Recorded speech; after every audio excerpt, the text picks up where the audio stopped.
Começamos o capítulo 34 do livro do Gênesis, na nossa aventura que já vai para mais de 2 anos, certamente, só no livro do Gênesis.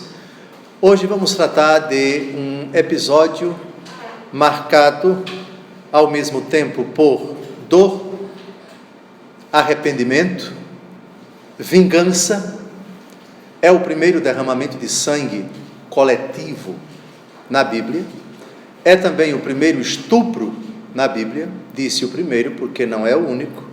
Nós vamos ver hoje um segundo estupro no livro do Gênesis ainda.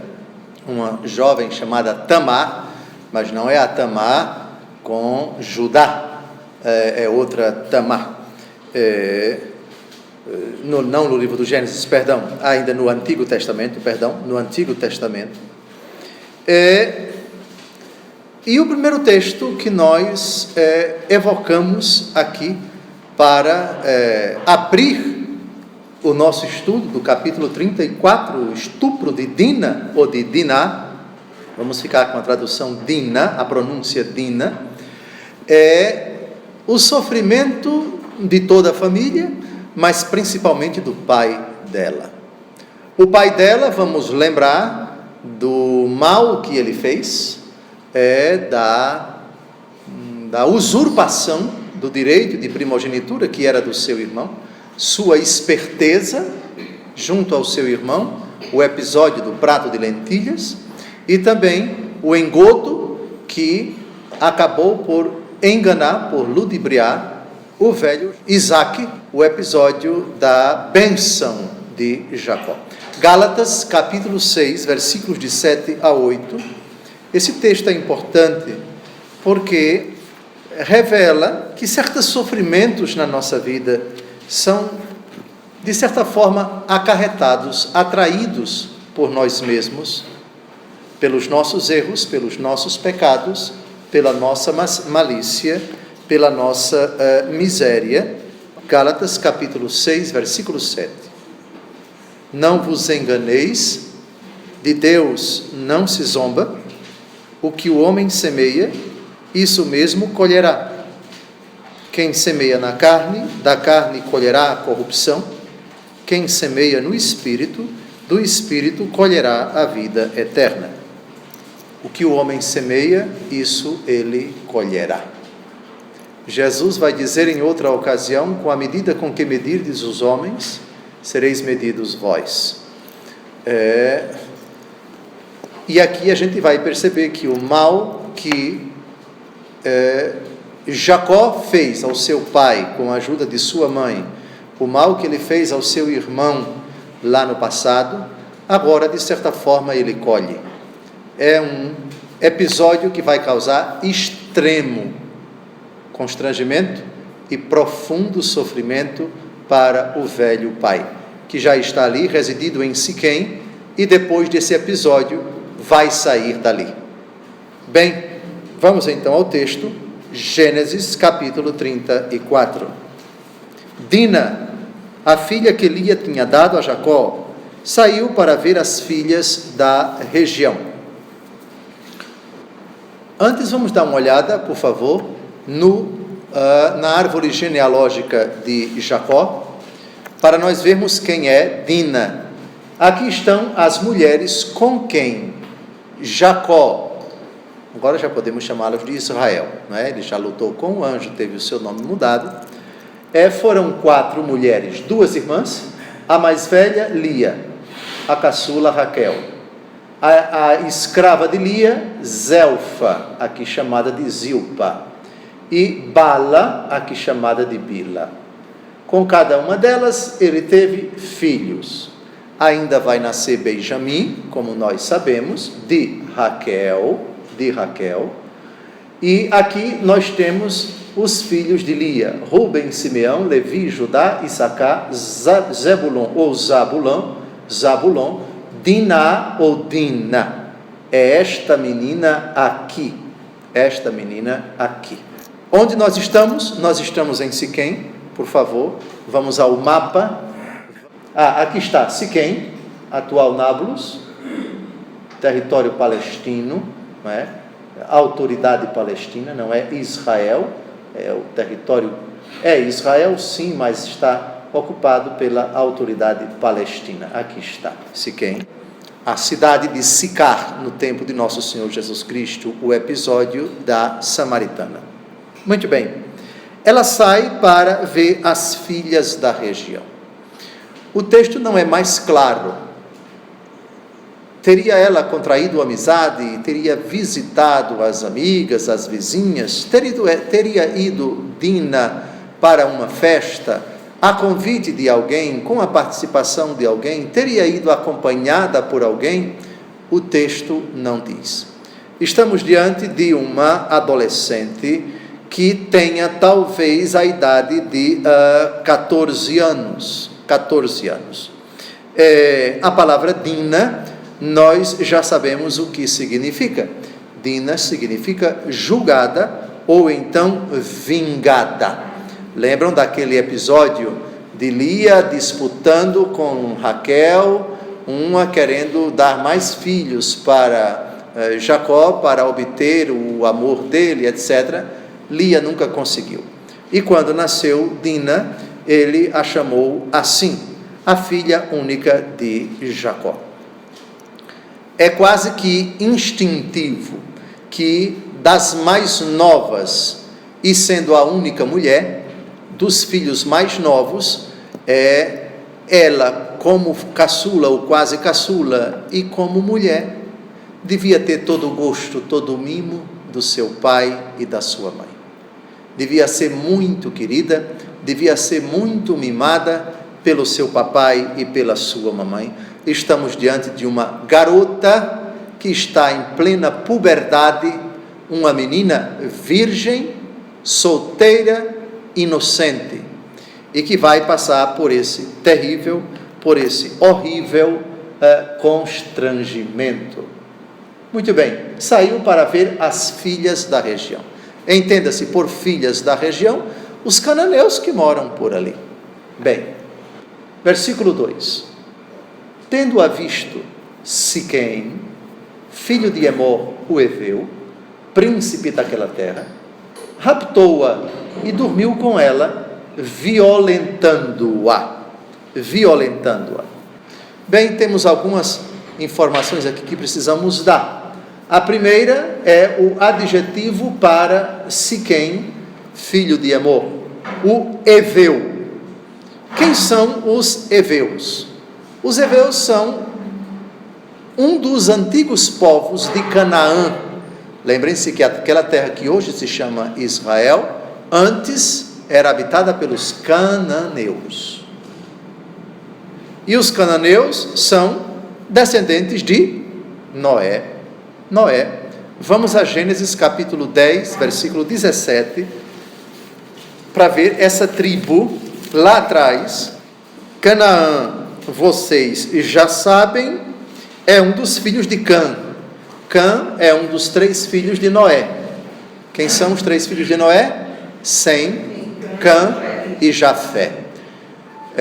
Judá, Israel, etc. vem de Sem, daí se fala de semitas. Mas Cã é irmão de Sem. Vejam o versículo 6. Filhos de Cã, Cus, Mesraim, Fut e Canaã. Está claro? Versículo 6. Agora pule para o versículo 15 em diante. Canaã gerou Sidom, seu primogênito, e Et, assim como os Jebuseus, os Amorreus, os Gergeseus, os Eveus, aqui está, os Eveus, os Araceus, os Sineus, os Aradeus, os Samareus e os Amateus, etc. Então, somente para recordar que esse Eveu é um descendente de Canaã. Canaã já foi um dos nomes da terra prometida. Canaã é filho de Cã. Cã é filho de Noé.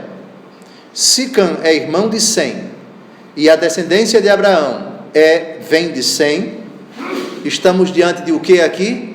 Primos. Não tem para onde correr. Em qualquer briga, qualquer arenga que você tiver entre os hebreus e qualquer povo ali, tudo primo, tudo oriundo do mesmo tronco, não é? No caso, Noé, e se você remontar Noé, você chega a Adão, brincando. Bem, Eveu, já sabemos. Emor é o pai de Siquém. Não riam, por favor, mas a etimologia, a palavra Emor, esse príncipe cananeu, que viveu no ano 1730 a.C., 1730 a.C., a palavra Emor significa asno. Asno quer dizer burro mesmo, burro, jumento.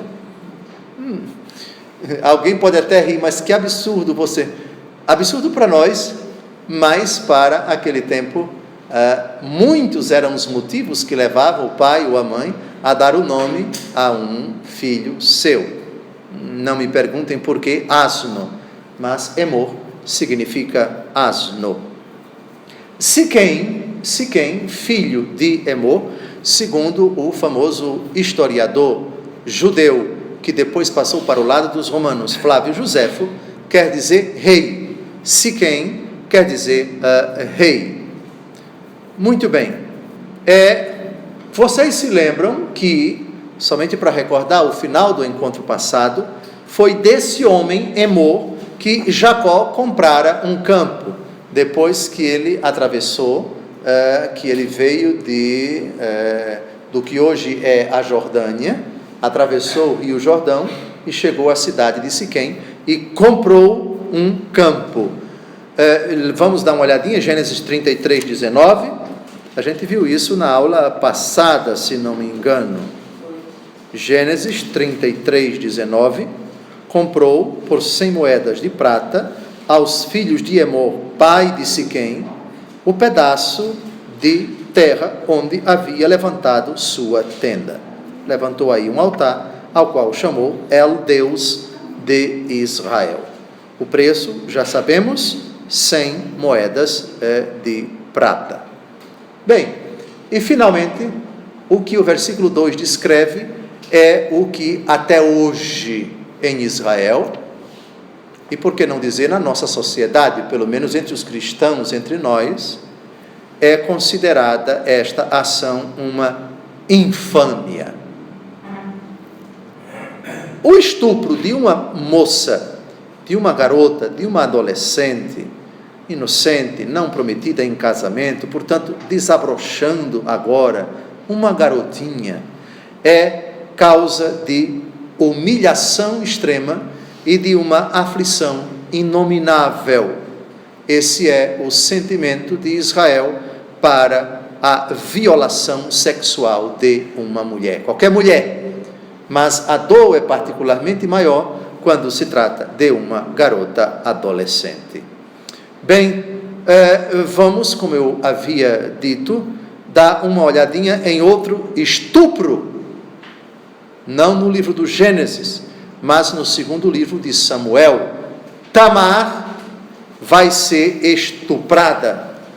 Não é a Tamar, nora de Judá, cujo episódio a gente vai ver um pouquinho mais para frente, ainda no livro do Gênesis, precisamente no capítulo 38. Mas vamos ao segundo livro de Samuel, capítulo 13, versículos de 10 a 14.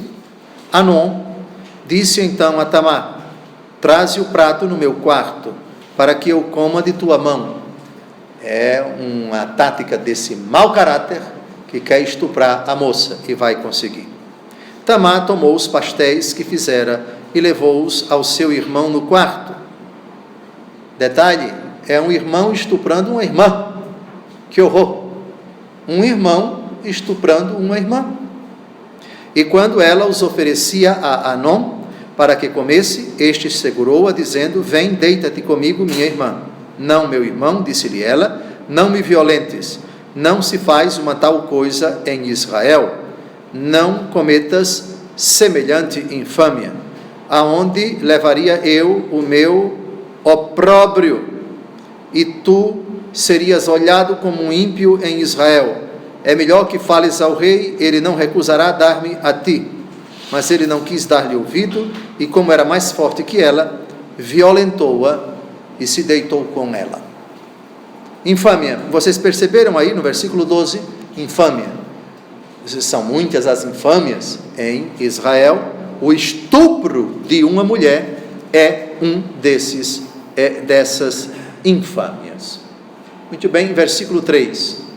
Seu coração prendeu-se a Dina, filha de Jacó. Ele amou a jovem e soube falar-lhe ao coração. Bom, aqui parece que temos uma indicação de que o outrora estuprador passou a gostar da menina, com consequente, evidentemente, arrependimento. O texto não fala do arrependimento, mas fala do amor. É muito difícil você imaginar que alguém, na hora do estupro, ame a pessoa que está sendo estuprada. Mas não se exclui a possibilidade de, após o estupro, a pessoa cair em si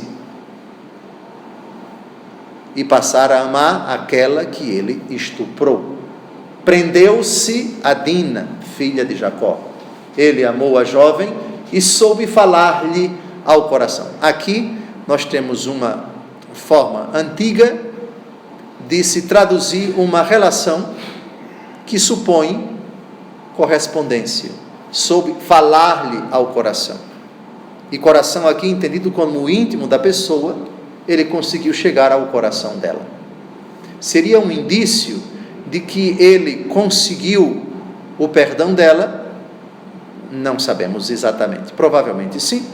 Seria um indício de que ele soube conquistar ou reconquistar o coração dela depois do mal que ele fez a ela?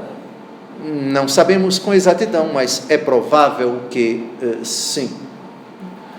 O texto também não diz se a menina voltou para casa ou se a menina ficou na tribo de Emor.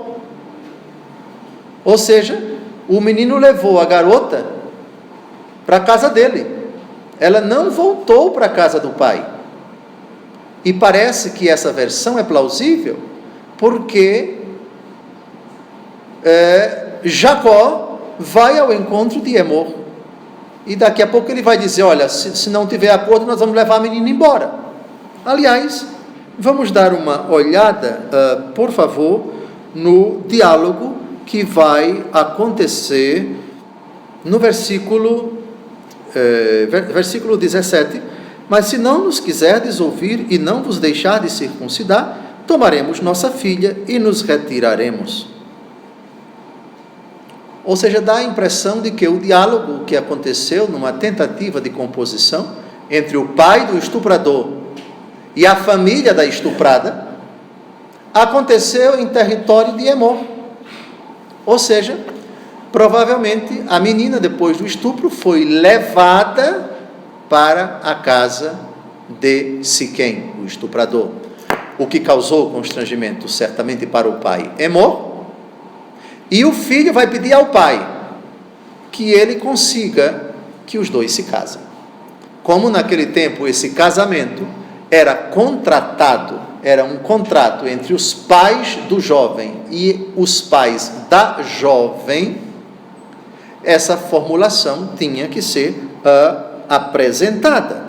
É o que ele vai dizer no versículo 4, que nós já começamos a comentar agora. E disse então ao seu pai Emor, dá-me esta jovem por mulher. Então, se é plausível a versão de que ele levou a menina para dentro de casa, não se sabe onde aconteceu o estupro, não se sabe se na moita ou numa casa, enfim, não se sabe se foi na presença de alguém, enfim, é o filho do príncipe. Dá-me esta jovem por mulher. Ele não está pedindo ao pai da jovem, está pedindo ao pai dele, o que supõe que o pai, ele está pedindo que o pai tome a iniciativa para procurar os pais da menina. Lembrem-se, humilhação vergonha, infâmia é a notícia de que uma filha sua, de que uma irmã sua foi estuprada. Bem, a desgraça está começando a se vislumbrar no futuro. Versículo 5. Ora, Jacó soube do ultraje que ele tinha feito à sua filha, mas como seus filhos estivessem no campo com o rebanho, não disse nada até que voltassem. Não sabemos como ele soube. Teria ele constatado, aflito, a ausência da menina? Mas somente a constatação da ausência é suficiente? Parece que a notícia chegou com mais exatidão, porque o texto diz: Jacó soube do ultraje que ele tinha feito à sua filha.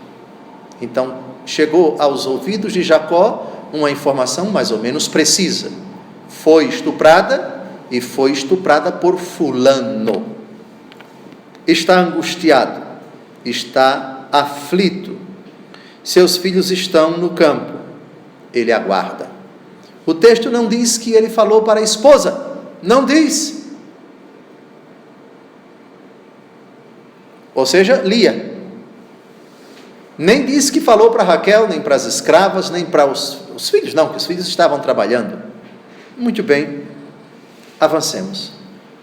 Emor, pai de Siquém, veio ter com Jacó para lhe falar.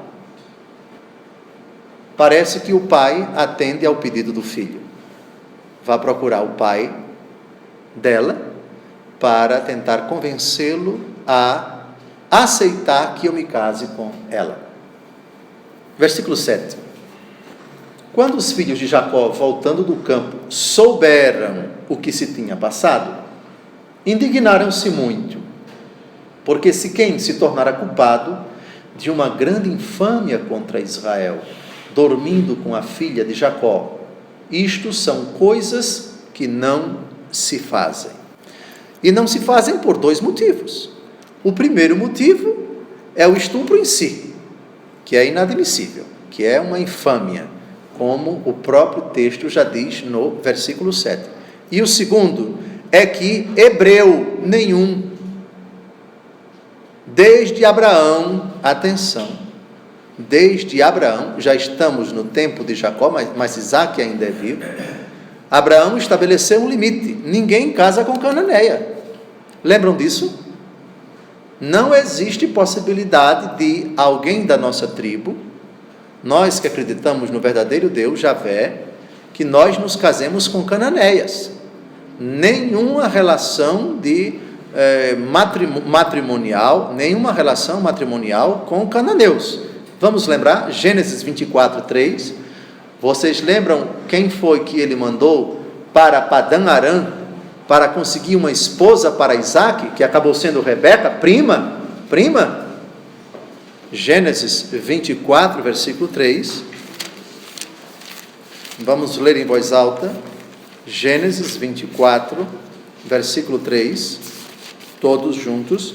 Quero que jures pelo Senhor, Deus do céu e da terra, que não escolherás para mulher de meu filho nenhuma das filhas dos cananeus, no meio dos quais habito. Quem vai desobedecer a essa regra de Abraão e vai causar grande sofrimento para sua mãe? Esaú vai casar com duas cananeias, e a gente vai ver daqui a pouco. Bem, então vejam, então nós temos uma filha estuprada por um cananeu, que agora, depois de estuprá-la, quer se casar com ela. Entenderam? A dor da família toda nessa ocasião. Muito bem. Isto são coisas que não se fazem. Ou seja, é impensável, é inadmissível, é inominável. Isso nem se trata de longe admitir em qualquer hipótese um estupro. Bem, Emor disse-lhes, então, chegamos ao versículo 8: meu filho Siquém está enamorado de vossa filha. Dai-a por mulher, eu vos peço. Reparem como ele utiliza aqui o plural, que a rigor deveria se dirigir a uma única pessoa, deveria se dirigir a Jacó. Ocorre que os filhos todos estão ali e estão indignados, e Emor está diante de um problemão. Ele está diante de um monte de garotos furiosos, indignados, e de um pai morto, digamos assim, de vergonha, de humilhação, etc. Lembrem-se que os casamentos naquele tempo eram contratados entre os chefes de família. Quem lembra do diálogo do escravo que Abraão mandou ao encontro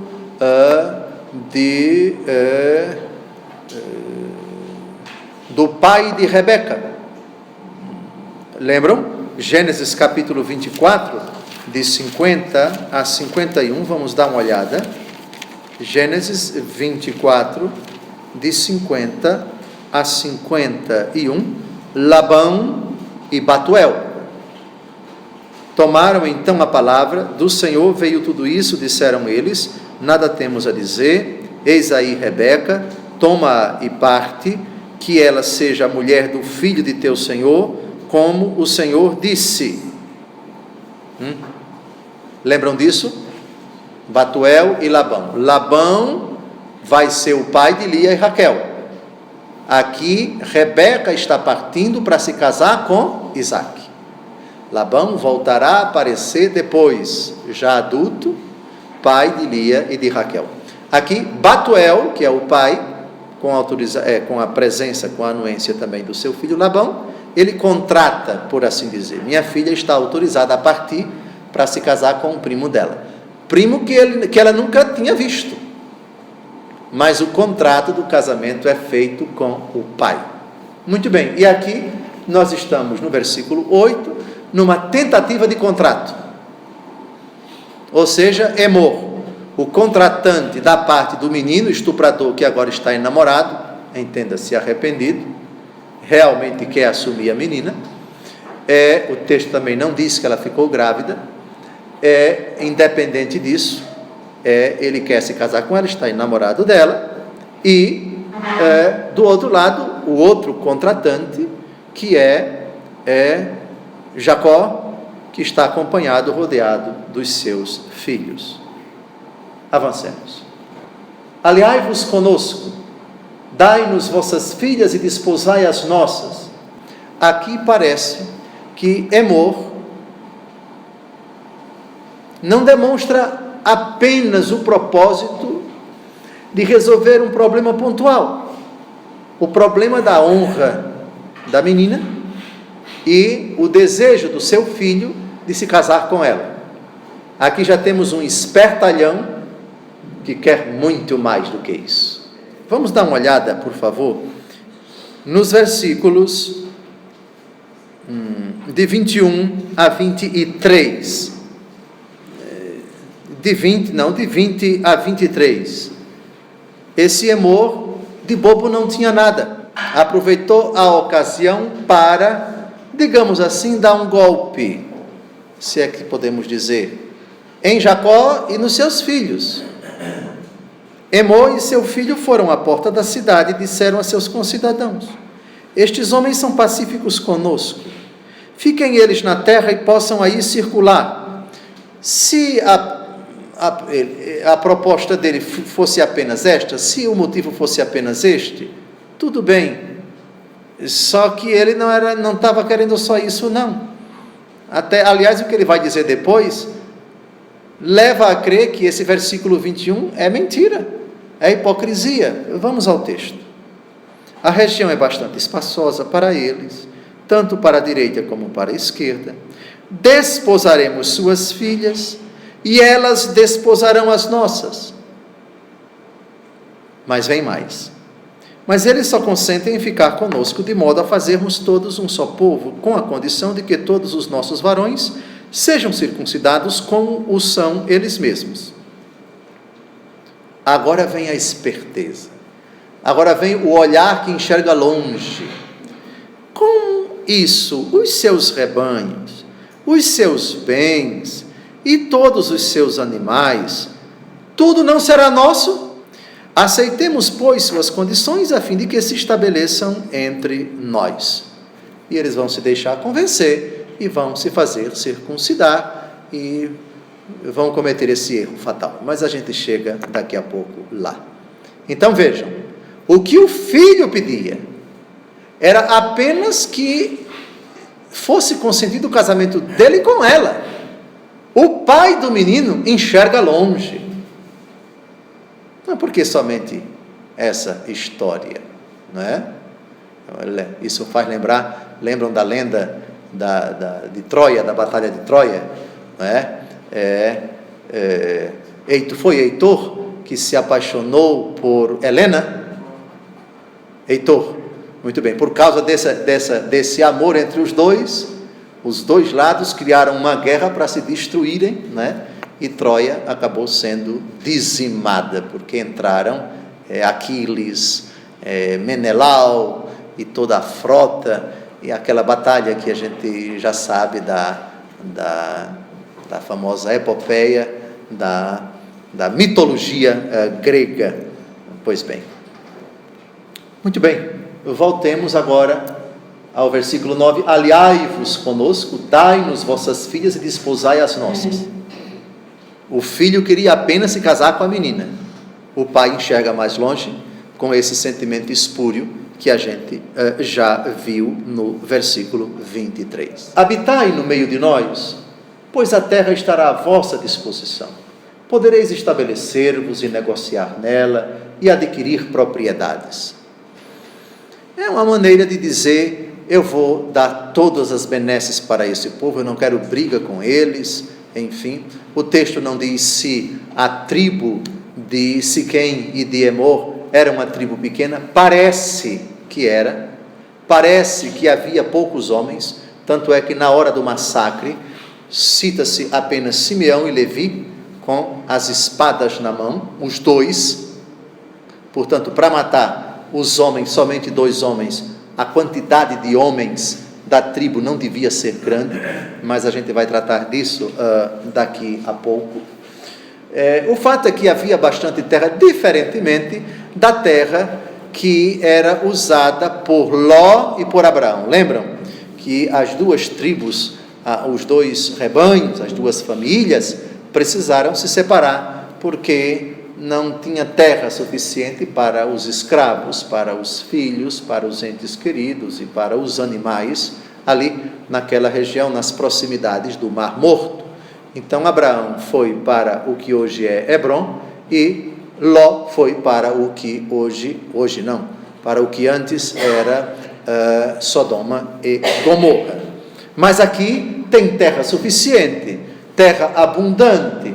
Isto é, fiquem aqui, enfim, mas vamos selar um acordo para que vossas filhas se casem com os nossos homens e nossos homens casem-se com vossas filhas. Muito bem. Versículo 11. De seu lado, Siquém disse ao pai e aos outros irmãos de Dina: ache eu graça aos vossos olhos e dar-vos-ei o que pedires. Aqui é o estuprador que está falando, né? Certamente a cena, o diálogo foi muito tenso. Esses meninos deviam estar furiosos e indignados. E esse menino, talvez com as pernas tremendo, está fazendo de tudo para abrandar a ira deles. Ou seja, peçam o que vocês quiserem, mas me dê a mão da menina em casamento. Na verdade, Siquém aqui pretende comprar Dina, como aliás Jacó precisou fazer para ganhar Lia. Quantos anos precisou trabalhar? 7. E depois que foi enganado, teve que trabalhar mais 7 para conquistar Raquel. Muito bem. E depois, mais quantos anos para cuidar dos rebanhos? O episódio dos cabritos com as listas? mais 6 anos. Ou seja, é compra mesmo, é negócio mesmo. Então, Siquém pretende comprar Dina, tal como Jacó havia feito, a fim de adquirir Lia e Israel.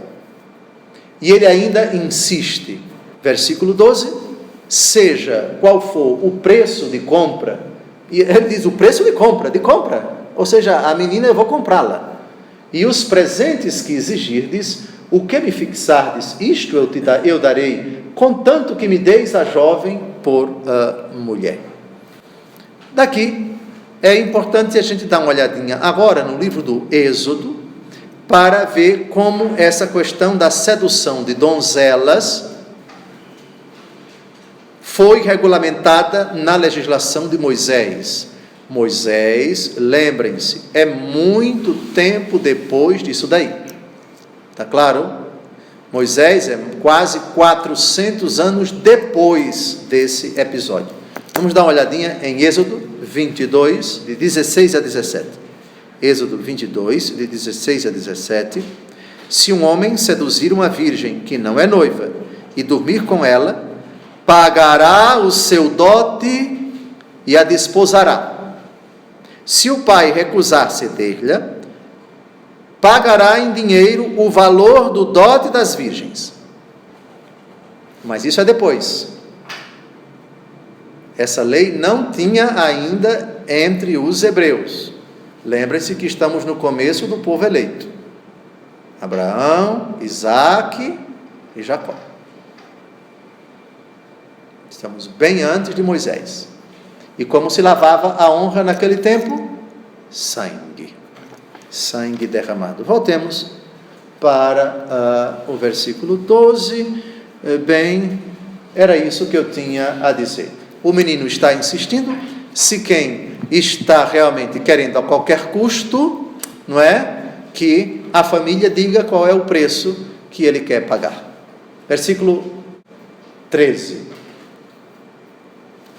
Os filhos de Jacó deram a Siquém e a Emor uma resposta dolosa, porque Siquém havia ultrajado sua irmã Dina. Resposta dolosa. Reparem que aqui não fala Jacó. Intervém os filhos de Jacó, os meninos todos.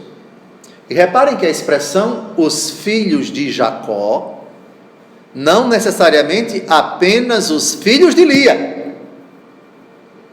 Portanto, tomaram as dores também os filhos de Raquel, os filhos de Zelfa e os filhos da outra escrava, Bala, exatamente. Está claro? Os filhos de Jacó. Então a família toda tomou as dores. Mas tem 2 que vieram do mesmo útero de Dina, que já começam a maquinar, tanto é que aparece a resposta dolosa. O dolo é a vontade de enganar, não é? É uma resposta falsa, mentirosa, já arquitetando o ardil perverso que vai ser executado dentro de pouco tempo. Versículo 14. Dar nossa irmã a um incircunciso, disseram eles, é uma coisa que não podemos fazer, porque isso seria desonroso para nós. Rigorosamente falando, eles estão sendo fiéis aos princípios de Abraão. Ou seja, hebreu não casa com incircunciso. Hebreia não casa com incircunciso. Ou seja, hebreu casa com hebreia. Tudo da mesma família. Bom, mas é uma afirmação que materialmente não é mentirosa, mas tem a intenção de enganar, porque o que eles vão propor é uma forma de enganá-los e deixá-los debilitados na saúde, sem possibilidade de reação, para serem mortos, como vai acabar acontecendo. Versículo 15. Só acederemos ao vosso desejo à condição de que vos torneis como nós e que todos os vossos varões sejam circuncidados. A proposta, eu repito, olha a palavrinha lá em cima no versículo 13, dolosa. Aqui é uma intenção de enganar. Muito bem, então vos daremos nossas filhas, ou seja, Siquém está pedindo só a mão de Dina, mas Emor quer mais, e esses meninos intuíram logo, vamos eliminá-los todos de uma vez. Então vos daremos nossas filhas, e desposaremos as vossas, habitaremos convosco, e formaremos todos um só povo. A proposta, se não fosse ardilosa, seria até uma composição muito sábia, muito, digamos assim, meritória. Ou seja, vamos resolver esse problema fazendo as pazes, etc. Mas não havia de forma alguma esse pensamento no coração dos garotos. Versículo 17. Mas se não nos quiserdes ouvir e não vos deixar de circuncidar, tomaremos nossa filha e nos retiraremos. Bom, eles só disseram isso porque havia um menino que estava gamado, para usar a expressão lá na minha terra, apaixonado, arriados os 4 pneus e ainda o estepe. O menino estava louco, fascinado por Dina, e aquilo que ele propôs: peçam o que vocês quiserem. Ora, quem se imposta dessa forma, está disposto a fazer qualquer coisa para conquistar a menina. Aqui, me permitam, posso estar errado, aqui foi um golpe de mestres desses meninos que apelaram para uma, digamos, chantagem emocional. Ou seja, nós não queremos dinheiro de vocês, não queremos os bens de vocês, só queremos que vocês se circuncidem. E aí vamos selar as uniões, enfim. Agora, se vocês não quiserem, nós levamos a menina embora. Ou seja, a afirmação muito provavelmente agradou a Siquém. Parece que o versículo 18 confirma essa ideia. O seu oferecimento agradou a Emor e ao seu filho. Seu filho, Siquém, evidentemente. Versículo 19. O jovem não tardou em fazer o que se lhe pedia, porque estava enamorado da filha de Jacó. Era o homem mais considerado de sua família. Considerado, primeiro, porque o seu prestígio de ser filho do príncipe. Lembrem-se que Emor era príncipe de Siquém. Então, é o filho daquele que daquele que tem o trono. Então, é considerado. E também considerado, certamente, pelos dotes desse menino, pela consideração não só da linhagem real, mas ele devia ter outros predicados, devia gozar de um destaque considerável, se bem que a Bíblia não diz, ele era o homem mais considerado de sua família. Versículo 19. Muito bem. Emor e seu filho foram à porta da cidade e disseram a seus concidadãos.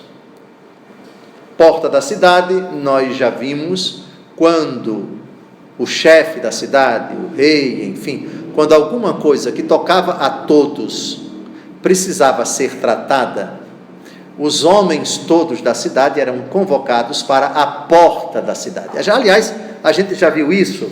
Vamos a Gênesis 19, versículo 1.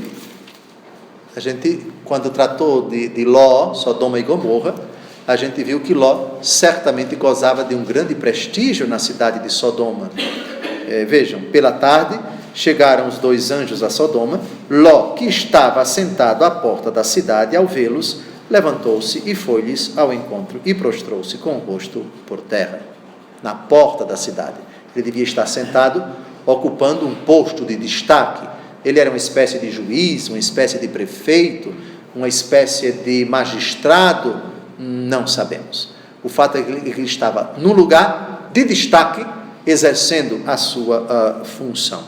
Gênesis capítulo 23, versículo 10. Ora, Efron achava-se assentado no meio dos filhos de Et. Efron, o Iteu, respondeu a Abraão em presença dos filhos de Et e de todos os que entravam pela porta da cidade. Então, esse Efron também exercia essa função na sua cidade. E finalmente, Neemias capítulo 8, versículo 1, todo o povo se reuniu então, como um só homem, na praça que ficava diante da porta da água, e pediu a Esdras, o escriba, que trouxesse o livro da lei de Moisés, que o Senhor havia prescrito a Israel. Esdras, escriba, também ocupava essa função. Somente para ilustrar que essa reunião que aconteceu entre Emor, o príncipe, e todos os varões da cidade de Siquém, na verdade, reproduz uma prática que era muito comum naquele tempo. A maior autoridade do local, a autoridade de destaque, o lugar da reunião, era a porta da cidade. Bem, esses homens são pacíficos conosco, fiquem eles na terra e possam aí circular. A região é bastante espaçosa para eles, tanto para a direita como para a esquerda. Desposaremos suas filhas e eles desposarão as nossas. O comentário que eu fiz ainda há pouco eu não vou repetir, né? Se não houvesse oportunismo da parte dele, como ele vai dizer no versículo 23, dava até para acreditar na retidão de Emor. Mas Emor se utilizou dessa ocasião, se aproveitou dessa ocasião para enxergar longe e desfrutar de um interesse escuso. Bem, mas eles só consentem em ficar conosco de modo a fazermos todos um só povo, com a condição de que todos os nossos varões sejam circuncidados, como o são eles mesmos. Ele está reproduzindo para os homens da sua tribo o que os filhos de Jacó propuseram para ele. Versículo 23. Com isso, os seus rebanhos, os seus bens e todos os seus animais, tudo não será nosso? Olha aqui o oportunismo. Aceitemos, pois, suas condições, a fim de que se estabeleçam entre nós. Bem, aqui é oportunismo mesmo, aqui é esperteza mesmo, não há outra explicação. Versículo 24. Todos os que passavam pela porta da cidade deixaram-se convencer por Emor e Siquém, seu filho, e todos os varões foram circuncidados. Bem, era o que os filhos de Jacó queriam. Todos os filhos queriam. Parece que entre os filhos de Lia havia um que não gostava de derramamento de sangue de jeito nenhum. Qual era o filho? Qual foi o filho de Lia? Volte, por favor. Bote, por favor, a árvore genealógica para a gente ver. Muito bem. Um desses meninos aqui, quando José ia ser assassinado pelos irmãos, um deles disse: não vamos matá-lo, vamos vendê-lo. Quem foi? Rúben. Vamos ver aqui, ele vendido por seus irmãos. Vamos pular para o capítulo 37, versículo 21. Rúben é quem vai salvar a vida do irmão. Ouvindo-o, porém, Rúben quis livrá-lo de suas mãos. Não lhe tiremos a vida, disse ele. Não derrameis sangue. Jogai-o naquela cisterna no deserto, mas não levanteis vossa mão contra ele. Pois Rúben pensava livrá-lo de suas mãos para o reconduzir ao pai. Rúben não gostava de derramamento de sangue. Porém, fica a pergunta: Rúben participou do massacre? O texto autoriza a dizer que sim e autoriza a dizer que não. Mas daqui a pouco a gente vai ver isto. Não é agora. Volte, por favor, dona Rosinha.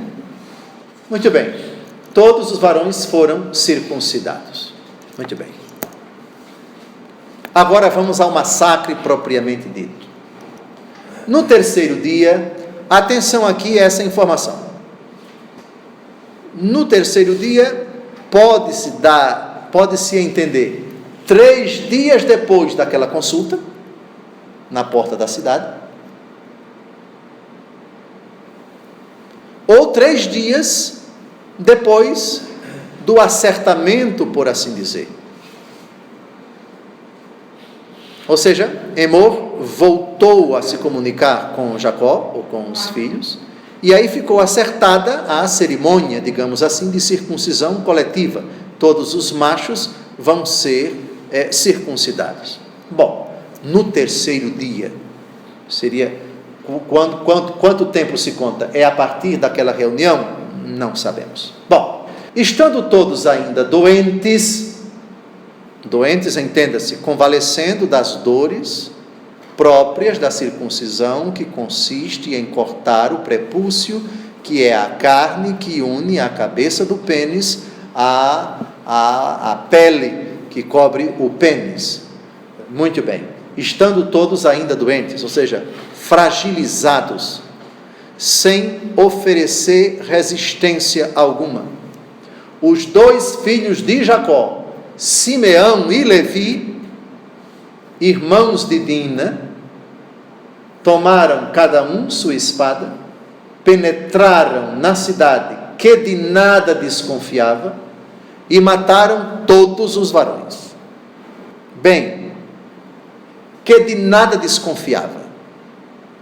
Teria acontecido isso a altas horas da noite, no momento em que todos dormiam, ou teria sido de dia, mas essa desconfiança sendo de dia, como eles não desconfiaram se foi de dia? O texto não deixa claro isso. O fato é que os meninos transitaram sem que ninguém desconfiasse, cada um com sua espada, e mataram todos os varões. Obviamente que isso vai causar uma dor profunda a Jacó, e vamos ver porquê daqui a pouco. Versículo 26. Passaram ao fio da espada também Emor e Siquém, seu filho. Tiraram Dina da casa de Siquém e foram-se. Também a raiva dos meninos se estendeu a toda a tribo. Diríamos, inocentes foram mortos. Na verdade, o que eu vou dizer nem deveria ser dito. Se existia alguém que merecia alguma punição, nem era Emor, pai, nem eram os outros varões, mas o estuprador foi Siquém. Ocorre que a raiva dos meninos se alastrou e a sua fúria se desencadeou contra todos os varões. Ou seja, vamos matar todos. Tem justificativa o que eles fizeram? Claro que não. Nem na época, nem hoje, nem jamais. Não se pode justificar uma barbárie dessa natureza. Vamos então imediatamente ao constrangimento do velho Jacó. Primeiro no versículo 30. Jacó disse a Simeão e Levi: garotinhos, verdadeiras jararacas, vós me lançastes na confusão e me tornastes odioso aos habitantes desta terra, aos cananeus e aos ferezeus. Só tenho comigo alguns homens, e quando toda essa gente se congregar contra mim para me ferir, perecerei com minha família. E reparem como termina o capítulo. Quando se esperava que os meninos apresentassem algum pedido de perdão ao pai, coisa nenhuma. Reparem a resposta deles. Eles responderam: porventura devíamos deixar tratar nossa irmã como uma prostituta? Aqui é a primeira vez que a palavra prostituta aparece na Bíblia. 27. Agora vamos ao saque, a pilhagem. Os filhos de Jacó caíram impetuosamente sobre os mortos e assolaram a cidade, porque haviam ultrajado a sua irmã. Reparem que no versículo 27, não são apenas Simeão e Levi, mas os filhos de Jacó. Será que os outros irmãos também participaram, inclusive Rúben, aquele que não queria ver sangue derramado. O texto não diz. Versículo 28. Tomaram suas ovelhas, seus bois, seus jumentos e tudo que havia na cidade, como nos campos, e levaram como espólio todos os seus bens, seus filhos, suas mulheres e tudo que se encontrava em suas casas. O 30 e o 31 eu já comentei. É a dor, a reclamação do velho Jacó. Só para concluir, esse lamento do velho Jacó vai aparecer no seu leito de morte. Vamos a Gênesis 49, a despedida do velho Jacó, e o que ele diz no capítulo 49, versículos de 5 a 7, o desabafo que ele faz contra os seus 2 meninos que lideraram essa carnificina, Simeão e Levi. Versículos de 5 a 7. Simeão e Levi são irmãos. Suas espadas são instrumentos de violência. Minha alma não participe de suas maquinações. Meu coração jamais se associa às suas reuniões. Porque em sua cólera mataram homens, e em seu furor enervaram touros. Maldita cólera que os levou à violência. Maldito furor que os induziu à crueldade. Hei de dispersá-los em Jacó, hei de espalhá-los em Israel. Na história de Israel, a gente vai ver, na distribuição da terra, como ficaram os dotes de Simeão e de Levi, quando eles tomarem a terra prometida. Mas isso é assunto para mais para frente. Na próxima semana, continuaremos o estudo do Gênesis, dessa vez, tratando da volta de Jacó a Betel. Lembram? Quando ele teve o sonho da escada em Betel, próximo a Jerusalém. Boa semana, até o próximo sábado, se Deus quiser. Boa noite.